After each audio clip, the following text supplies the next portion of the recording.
Hello everyone. आप सब कैसे हैं? मैं उम्मीद करता हूं कि बहुत अच्छे होंगे और अपनी पढ़ाई को बहुत अच्छे से कर रहे होंगे। मैं Akash Kumar Bhadana ICT virtual classroom में आपका बहुत बहुत स्वागत करता हूं मेरे प्यारे बच्चों।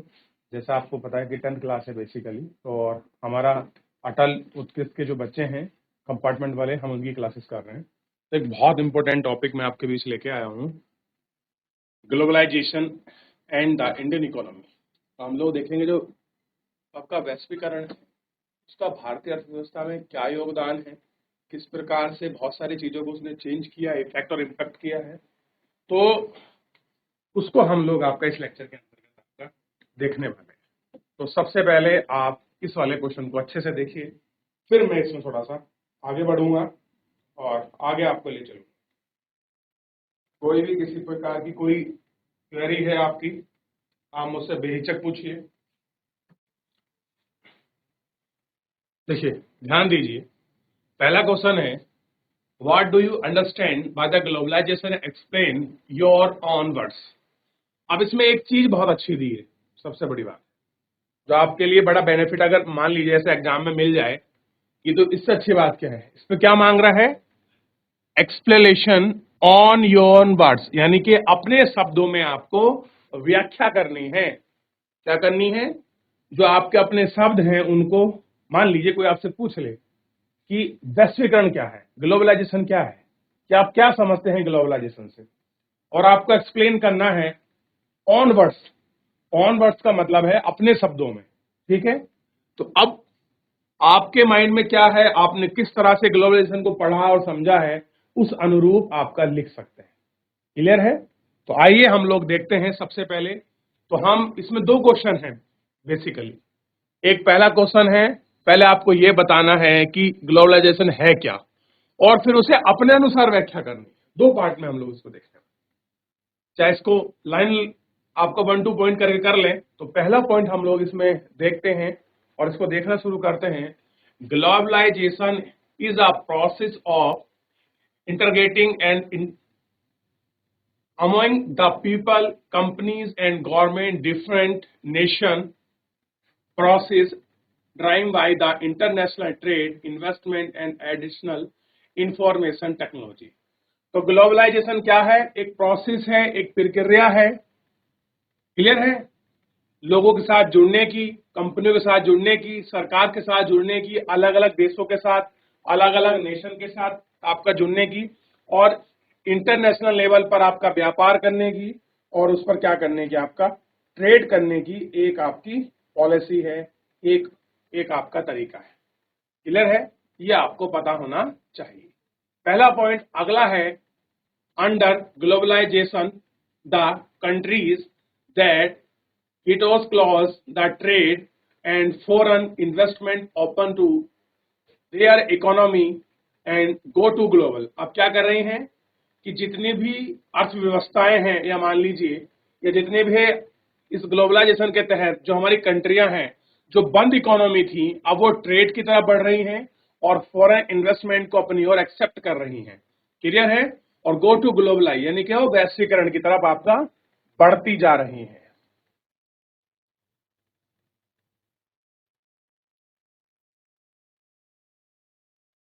ठीक, ये आपको बेसिकली इसमें देखना है।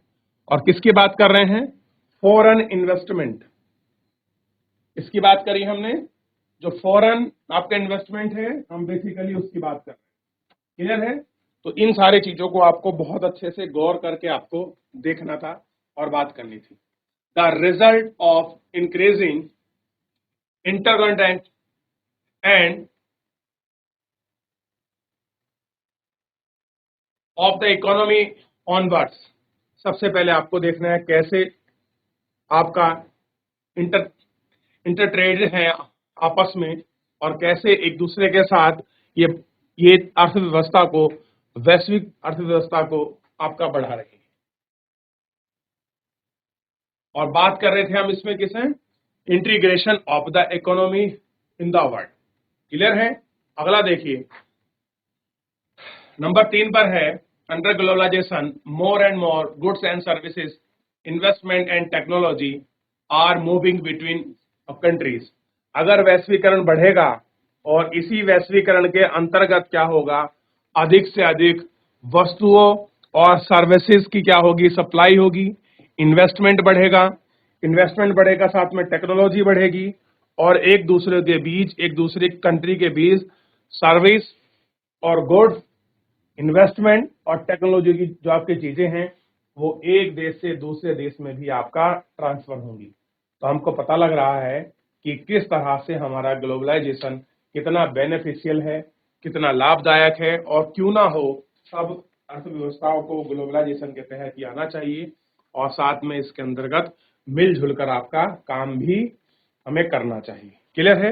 ये सारी चीज है आपका globalisation. In the addition of the goods, service, investment and technology, there are the moving of the people, move for the country, other in a search between income, better job and better education. क्या करना है आप देखिए, अगर globalisation बढ़ेगा तो क्या होगा, नई नई वस्तुएं होंगी, सर्विसेज जुड़ेंगे, आपके इन्वेस्टमेंट आएंगे, नई नई टेक्नोलॉजी वो आएंगी और ना जाने कितने सारे लोग क्या होंगे, मूव होंगे, one country others the research better, एक दूसरे से आपका रिसर्च करेंगे, बेटर इनकम होंगी, बेटर जॉब मिलेंगी और बेटर एजुकेशन की जो फैसिलिटीज हैं वो आपके होंगी। तो ग्लोबलाइजेशन का जो आपका प्रोसेस है, क्लियर है, इंटरैक्शन में वो आपको ध्यान रखना है और साथ में इंटीग्रेटेड जो है आपके पीपल हैं, जैसे अलग अलग देश आपके जुड़े हुए हैं, कैसे प्रोसेस डिवाइंग होगा, कैसे गवर्नमेंट है, कैसे कंपनी और इंटरनेशनल जो आपका इन्वेस्टमेंट, एडिशनल इंफॉर्मेशन, ये सारी चीज डिपेंड करती है केवल किस पर, आपका ध्यान रखना है ग्लोबलाइजेशन के उस पर। क्लियर है? चलिए देख लीजिए, इसको लिख लीजिए, फिर आगे बढ़ते हैं। लिख लिया? चारों पॉइंट कॉपी हुए? जैसी हो जाए बताइए आप मुझे, फिर इनमें हम लोग क्या करेंगे, आगे बढ़ जाएंगे और एक एक करके हम इनको और अच्छे से देखेंगे। अगला क्वेश्चन देखिए, what was the reason of the putting barrier for the foreign trade and foreign investment by the Indian government, why did wish to remove these barrier. अब देखिए, सबसे पहले आपको पता होना चाहिए शुरू में क्या था, हम लोग जो था एक हमने प्रतिबंध लगा रखा था, एक बैरियर था। हम लोग फॉरेन इन्वेस्टमेंट नहीं करते थे, हम लोग फॉरेन ट्रेड नहीं करते थे और कुछ उसके रीजन थे। क्या कारण था जो हम लोग आपका इस तरह की चीजें तो आपका नहीं करते थे? तो foreign investment by the Indian government, और क्या कारण था कि भारत सरकार उसको पुट नहीं करती थी। ठीक, तो इन सारी चीजों को आपका रिमूव किया हमने, इन जो हमारे क्या थे आपके बैरियर थे। बैरियर का मतलब है बीच में आपके प्रॉब्लम करने वाले रूल, रेगुलेशन, नियम, कुछ भी हो सकता है। बैरियर मतलब जो आपको चीजों को दिक्कत करता है। क्लियर है? और किसमें? फॉरेन जो आपका ट्रेड है और फॉरेन इन्वेस्टमेंट, जिसको बोलते हैं एफडीआई। बड़ा नाम सुना होगा आपने एफडीआई का, जिसको कहते हैं विदेशी प्रत्यक्ष निवेश, फॉरेन डायरेक्ट इन्वेस्टमेंट। किसी का कंपनी में या किसी चीज को करने के लिए कोई भी विदेशी कंपनी भारत में आकर इन्वेस्टमेंट कर सकती है। ठीक, the government had putting restriction on the import of goods and domestic products for foreign compensation because were be coming up to the 1950 to 1960s and the competing for the import that is staying would not have allow these investment to upcoming। यानी कि 1950 और 60 के दशक का एक समय है जिसमें किसी भी चीज का इंपोर्ट हमने लोगों ने नहीं किया और उनको हमने अलाउ भी नहीं किया। क्लियर है? इंडस्ट्रीज के लिए ये लिख रहा है ना, the allow these industries come put. और शुरू में हमने क्या किया था, एक 50-60 के दशक का समय था जब हमारे पास, आप देखेंगे हम लोगों ने हैवी संरचना वाली चीजें चलाई थी। ठीक, हमने ऐसी इंडस्ट्री को आपका डेवलप किया था जो बहुत आपका हैवी हो, जैसे हमने बड़ी बड़ी लोहे की फैक्ट्रीज लगाई, हमने बड़े बड़े बांध बनाए। इन सारे चीजों पर हम लोगों ने अपना जो था काम करना बेसिकली शुरू किया और इन सबको हमने एक एक करके बहुत अच्छे से उनको देखा और प्रॉपर तरीके से हमने उनको बात भी की। तो इन सारे विषयों पर, इन सारी चीजों पर हमने बहुत अच्छे से गौर कर कर एक एक चीजों को हमने बहुत अच्छे से आपका देख लिया था। तो इतना हम इसमें जान चुके थे, इतना पढ़ चुके थे और इतना सीख भी चुके। इससे आगे बढ़ते हैं और बहुत सारी ऐसी चीजें हैं जिनको हम लोग इसमें गौर करके आपका देखेंगे। क्लियर है? Does the government allow import of only essential items such as machineries, fridges, and petroleum? Teja, these restrictions help the attain technology capability within the country. अब सरकार ने क्या किया, कुछ ऐसी चीजें थी जिनको इंपोर्ट करने के लिए अलाउ किया। पहले तो हम कुछ मंगाते ही नहीं थे बाहर से। हमने कहा कि कुछ इसेंशियल आपके आइटम्स है, यानी कि जो बहुत जरूरी आपके चीजें हैं जिनको हमको भारत से क्या मतलब भारत से बाहर से आपकी वस्तु को मंगाना चाहिए, आयात करना चाहिए, जैसे कि आपकी मशीनरी हो गए, फ्रीजर हो गए और आपके पेट्रोलियम हो गए, आपका फर्टिलाइजर है, ठीक। और खास कर हमने बात की थी आपका फर्टिलाइजर की और नई नई जो आपके मशीनरीज हैं और पेट्रोलियम की, क्योंकि हमारे पास फर्टिलाइजर में आज भी बहुत सारी चीजें हैं जो हम बाहर से क्या करते हैं, इंपोर्ट करते हैं, हम लोग मंगवाते हैं उनको। एक्सपोर्ट तो हमारा इतना नहीं है जितना होना चाहिए, क्योंकि हमारे पास एक बहुत बड़ी पॉपुलेशन है जिसको आपका उसके नीड्स को फुलफिल करना इंडिया में एक अपने आप में टास्क है, आपका चैलेंज है। जितनी चीजों का हम लोग आपका प्रोडक्शन करते हैं उतना ही हम लोग क्या कर जाते हैं, उसको अपना कंज्यूम कर जाते हैं, यानी कि जितना हमारा उत्पादन है उतने ही हमारे उपभोक्ता भी हैं आपका चीजों को ग्रहण करने के लिए।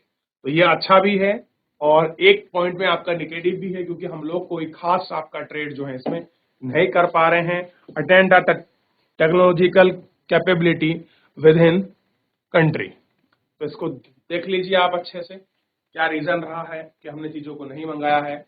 और ध्यान रखना, प्रोडक्ट डोमेस्टिक, खास कर हमने घरेलू जो आपकी चीजें हैं उन पर भी हमने बड़ा ध्यान दिया है। आगे बढ़े, अगला क्वेश्चन देखिए, how could flexibility in labour laws help companies. अगर हम लोग कुछ लेबर लॉ में आपका फ्लेक्सिबिलिटी, यानी कि कुछ आपका थोड़ा कानूनों में आपका ढीलता दे दे, तो उससे क्या कंपनियों को मदद होगी। देखिए हमारे पास एक लेबर एक्ट है, लेबर लॉ है, मजदूरों के काम करने को लेकर एक हमारे पास नियम है कि कोई व्यक्ति, कोई मजदूर कितने घंटे काम कर सकता है, किस बेसिस पर कर सकता है, क्लियर है, कहां पर उस कर सकता है, क्या आपके सिक्योरिटीज होंगी, क्या बेनिफिट होंगे। ग्लोबलाइजेशन पर इस पर भी बहुत बात करी गई थी, क्लियर है। आपको पता होना चाह रहा है कि अगर आप बाकी में कुछ कंपनी की मदद करना चाहते हैं तो आप क्या मदद कीजिए, कंपनी की मदद करने के लिए आपको सबसे पहले क्या करना होगा, कुछ हेल्प करनी होगी। और क्या करना होगा, फ्लेक्सिबिलिटी के चीज में आपको इन लेबर लॉज, जो आपका श्रमिक कानून है, उसमें आपको थोड़ी शिथिलता दिखानी पड़ेगी, थोड़ा लचीलापन दिखाना पड़ेगा। आप रिजिड नेक से आप काम नहीं कर सकते। The flexibility in the labor laws will we have companies being complete and progressive। ठीक, अब आपको क्या करना पड़ेगा कि आप क्या करते हैं, अगर आप अपने नियम कानून को लेबर लॉ में कुछ कमी करते हैं तो इससे मदद होगी आपका कंपनी की, क्लियर है। कॉम्पिटिटिव और आपका प्रोग्रेसिव होगा। अब क्या होगा, उनकी जो है प्रतिरोधक क्षमता बढ़ेगी और उनमें क्या होगी, आपको गति भी दिखाई देगी, ठीक। और labour laws company had the negotiation wages. अब क्या कर सकती है कंपनी, इस चीज को अपने हाथ में लेकर, और वो आप जो भी आपके मजदूर हैं उन वेजेस पर आपका नेगोशिएशन कर सकती है, आपका बात भी कर सकती है, ठीक।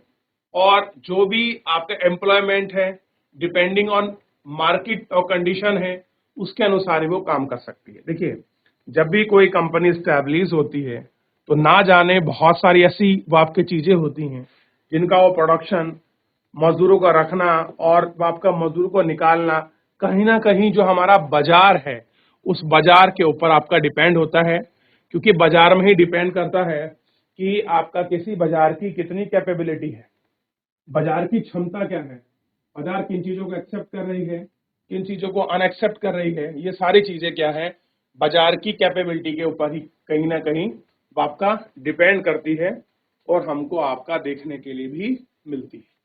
क्लियर है? तो ये सारी चीजें हैं जिनको हम लोग बेसिकली हमें बहुत अच्छे से आपका ध्यान देना चाहिए। ठीक,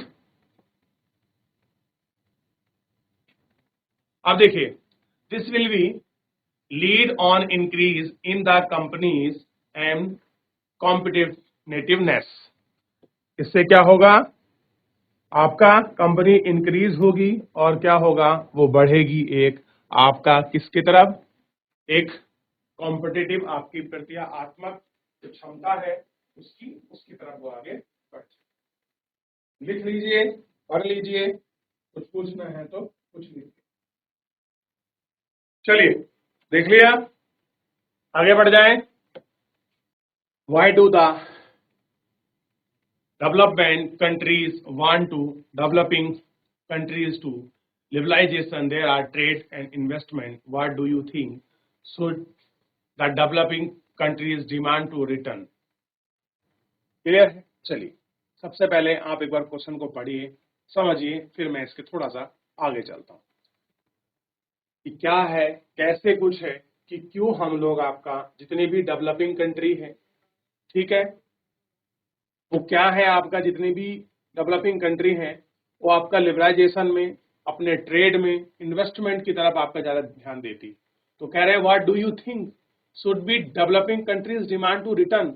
वो वापस क्या कर रही हैं, डिमांड कर रही हैं आपका रिटर्न, किसके लिए, आपका लिबरलाइजेशन की तरफ या किसी और चीज की तरफ। चलिए सोचिए, फिर आगे बढ़ते हैं। चलिए, developing countries want to developing countries to liberalization their trade investment because then is a MLC belonging to the आपका developing countries can see the factories and less experienced developing nation the increase the profits and with labor manufacture cost and the same sale price in the opening on developing countries should be demand in return for the manner of production to demand a progress against the company's compensation to import also changes should be held with MNC looking for the set base of developing nation। जितनी भी country हैं, जितनी भी बहुराष्ट्रीय company हैं, उनका मुख्य base वो आपका डेवलपिंग नेशन होते हैं, जहां पर ट्रेड और इन्वेस्टमेंट अच्छा हो सके, जहां उनकी चीजों का ठीक ठाक प्राइस मिले, मैन्युफैक्चरिंग कॉस्ट ठीक हो, ओपनली चीजें हो, जहां उनको ज्यादा प्रॉफिटेबल लगे। तो क्लियर है? और कहीं कहीं ये चीजें नहीं होती हैं, जहां पर क्या होता है आप देखते हैं, जहां से लेस एक्सपीरियंस की जो आपकी चीजें हैं वहां। फिर इसमें हम आगे बढ़ेंगे।